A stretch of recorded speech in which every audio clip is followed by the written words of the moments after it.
அம்பலத்தை அம்பு கொண்டு அசங்கென்றால் அசங்குமோ அம்பமற்ற பார்க்கடல் கலங்கென்றால் கலங்குமோ இன்பமற்ற யோகியை இருளும் வந்து அணுகுமோ செம்பொன்னம்பலத்துளே தெளிந்ததே சிவாயமே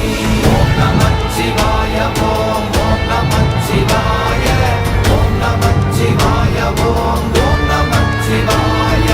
ஓம் நமச்சிவாய ஓம் ஓம் நமச்சிவாய ஓம் நமச்சிவாய ஓம் ஓம் நமச்சிவாய அவ்வெனும் எழுத்தினால் அகண்டம் ஏழுமாகினாய் உவ்வெனும் எழுத்தினால் உருத்தரித்து நின்றனை மவ்வெனும் எழுத்தினால் மயங்கினார்கள் வையகம் அவ்வும் உவ்வும் அவ்வுமாய் அமர்ந்ததே சிவாயமே ஓம் நமச்சிவாய ஓம்